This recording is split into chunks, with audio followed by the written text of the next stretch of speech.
Hello everyone, welcome to student of friends. अभी हमारे साथ हैं शारदा मैम, जिनका 285 रैंक के साथ यूपीएससी में 4th अटेम्प्ट में सिलेक्शन हुआ है। तो आज हम मैम से डिस्कस करते हैं उनकी स्ट्रैटेजी क्या रही, किस तरीके से उन्होंने ओवरऑल रिसोर्सेज को रखा और क्या इनका सक्सेस का राज है। सो मैम, सबसे पहले अपना एजुकेशनल बैकग्राउंड बताइए। Okay, hello everyone. I completed my electrical engineering in 2019. Okay, सो कब से आपने प्रिपरेशन स्टार्ट किया था? बीटेक करने के बाद स्टार्ट कर दिया? Yes sir. 2019 में ग्रेजुएशन होने के बाद आई मूव टू दिल्ली और वहीं से यूपीएससी का कोर्स मैंने ज्वाइन किया जीएस फाउंडेशन का राउज आईएएस में और तब से स्टार्ट कर दिया sir preparation. Okay, so ma'am, अब हम इस तरीके से बात करते हैं। जनरली कुछ स्टूडेंट्स होते हैं कोचिंग लेते हैं, कुछ सेल्फ स्टडी से, कुछ टॉपर होते हैं, देखा जाता है। तो मैम, कोचिंग के साथ आपने कैसे स्टडी को स्टार्ट किया था और आपका 4th अटेम्प्ट में सिलेक्शन हुआ? सर फर्स्ट 1 ईयर तो 2019 to 2020 till COVID was it, तो तब तक तो सर कोचिंग ही किया। बट आई रियलाइज कि कोचिंग के साथ I could not manage self study और तब हो नहीं पाया और उसका रिज़ल्ट था कि मेरा फर्स्ट अटेम्प्ट काफ़ी टेरिबल था। और उसके बाद सर क्योंकि मेरा फाउंडेशन कंप्लीट हो चुका था, so I got an ample amount of time. और सर उसके बाद घर से ही मैंने अटेम्प्ट्स दिए और after 3rd attempt I move to Delhi again and sir फिर सेल्फ स्टडी ही किया है और Okay, 4th अटेम्प्ट में हुआ है। ओके, तो मैम, जैसे कि अभी आपके 3-4 अटेम्प्ट हुए हैं, तो ये इनकी स्टेट वो बताइए कि क्या रिजल्ट रहा, क्या चीज़ें रही हैं? अच्छा सर, फर्स्ट अटेम्प्ट में आई कुड नॉट क्लियर प्रीलिम्स और वो भी काफ़ी बड़ी मार्जिन थी 65 मार्क्स की। Okay. And second also I could not clear but margin 10 marks की थी। थर्ड अटेम्प्ट फॉर्चुनेटली मैंने क्लियर कर लिया प्रीलिम्स बट मेंस में नहीं हो पाया। एंड देन आई रियलाइज कि मेंस की स्ट्रैटेजी कुछ गलत थी मेरी, जो 4th अटेम्प्ट में मुझे fortunately one more chance I got and I try to make sure कि जो मिस्टेक्स 4th अटेम्प्ट में आई मेड कि I do not repeat it. Okay, ma'am, आपके 3-4 अटेम्प्ट हो जाने के बाद आपको फाइनली आज सिलेक्शन हो गया, तो कैसा लग रहा है आपको? अच्छा लग रहा है सर। हाँ, क्या रिएक्शन था? फीलिंग सिंक इन होने में थोड़ा टाइम लग रहा है कि हाँ, सच में सिलेक्शन हुआ है, नहीं हुआ है? आई चेकड इट 3-4 टाइम्स और कंफर्म किया कि पहले कंफर्म करो लिस्ट सही है कि नहीं।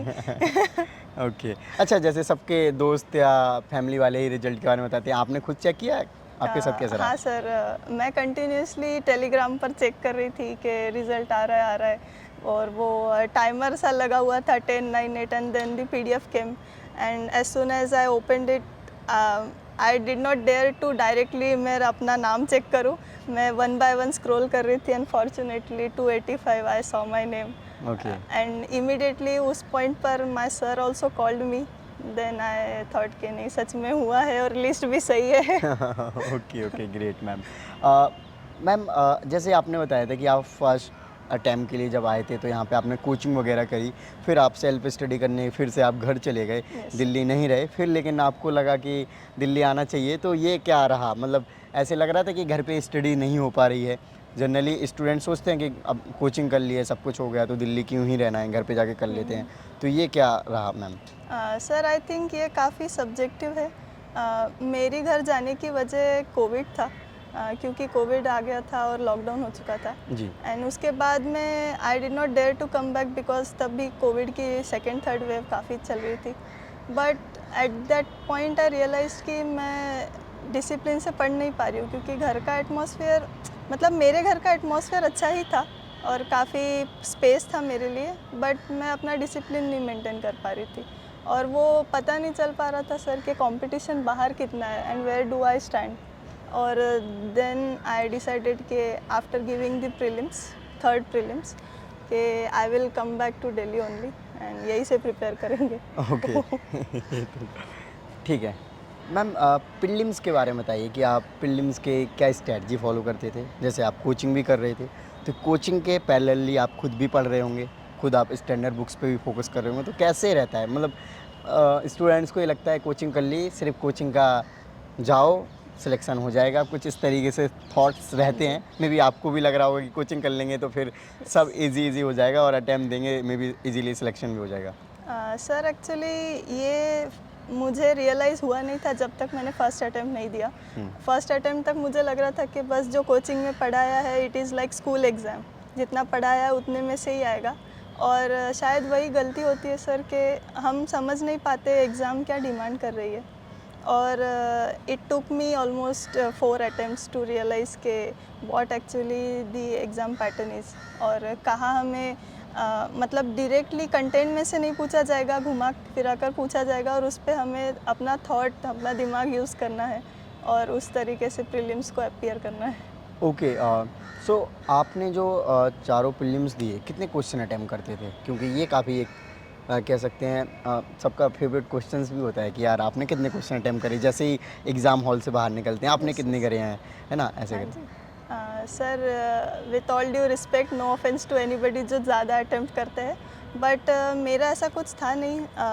I used to decide at that point only, क्योंकि एग्ज़ाम पैटर्न और पेपर हर साल चेंज होता है सर, और प्री डिटर्मिन होकर जाएंगे और वहाँ पर पेपर टफ है और फिर भी आप 95 करके आ रहे हो तो आपका रॉन्ग होना के चांसेस थोड़ा ज़्यादा बढ़ जाते हैं।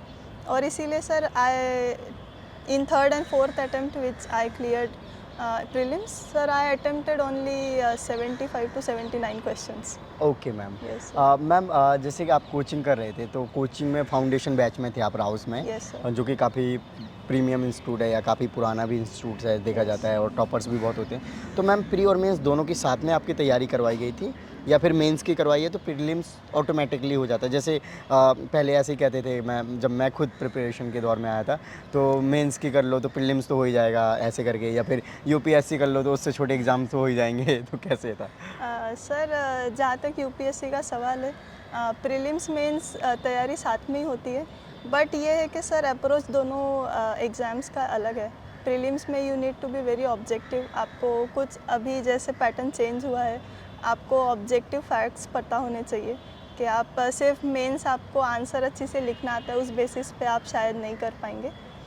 बट सर और जो दूसरा आपने क्वेश्चन पूछा है कि यूपीएससी कर लो बाकी हो जाएगा, सर मुझे लगता है कि वो शायद थोड़ा गलत है क्योंकि ये मैंने ट्राई किया था और मुझसे नहीं हो पाया था। ओके, कौन से एग्जाम्स को टारगेट किया था आपने? स्टेट सिविल सर्विस ट्राई किया महाराष्ट्र था, से है ना आप? Maharashtra public okay. Service commission का एग्ज़ाम ट्राई किया था और मैंने रियलाइज़ किया था सर कि ये मिथ है और ये नहीं हो पाएगा, कि आपको स्पेसिफिक स्ट्रैटेजी फॉलो करनी चाहिए।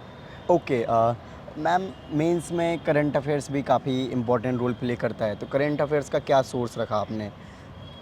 सर करंट अफेयर्स का एक्चुअली मेरा पूरा स्टडी फाउंडेशन टू करंट हाँ। Affairs, everything I subscribe to Rau's तो का कंपास मटेरियल जो आता है yes, राउस sir. का। जो मंथली फोकस मैगजीन आती है वो किया, और उसके अलावा सर जो मेंस के लिए QIP कंपास आता है, बस वही किया sir. I did not multiplied my source. Okay, और मेंस के बारे में मैम? सर मेंस के बारे में ही जो कंपास आता है उसी को आई स्टिक टू इट, और आई ट्राइड कि मैं अपना कंटेंट इम्प्रूव करूं और प्रेजेंटेशन इम्प्रूव करूं।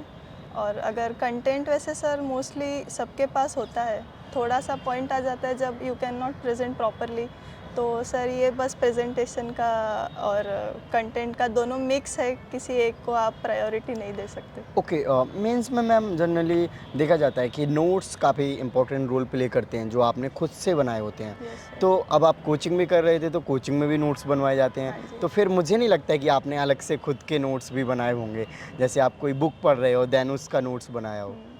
सर कोचिंग के नोट्स तो काफ़ी हेल्पफुल थे, बट कोई एक अलग बुक पढ़ के मैंने नोट्स नहीं बनाए, क्योंकि मैं उतना नोट्स बनाकर उसको स्टिक नहीं कर पाती थी।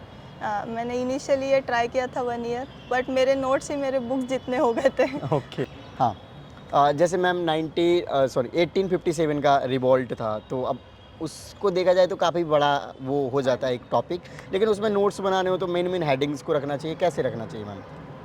सर क्योंकि मैंने नोट्स बनाए नहीं तो मुझे उतना I don't think I would be the right person to Right, guide, ma'am. But sir I think कि इसके लिए PYQs काफ़ी हेल्पफुल है, और PYQs के मतलब मेंस और इवन प्रीलिम्स दोनों से पता चलता है कि फोकस प्रीलिम्स में मोस्टली वो मैच करने के लिए पूछते हैं कि किस जगह से कौन लीडर थे, हाँ। और मेंस के लिए सर ये क्वेश्चन नहीं होता है कि किन किन लीडर ने आपको वो रिवोल्यूशन में पार्टिसिपेट किया, रादर कि क्या फीचर्स थे या फिर क्या कंपोनेंट्स थे रिवोल्यूशन के विच लेड टू क्या इम्पैक्ट रहा रेवोल्यूशन का, सोशली, इकोनॉमिकली, पॉलिटिकली, राइट ना ma'am? Yes sir, okay. Absolutely right. Okay ma'am, P Y Q mains में किस तरीके से यूटिलाइज़ करने चाहिए और टेस्ट सीरीज भी मेंस में किस तरीके से यूटिलाइज़ करने चाहिए? हाँ सर, मैं काफ़ी ज़्यादा PYQ को सपोर्ट करूँगी rather than test series, because sir UPSC is always 2 steps aheads of everything, हाँ। Every coaching and every student.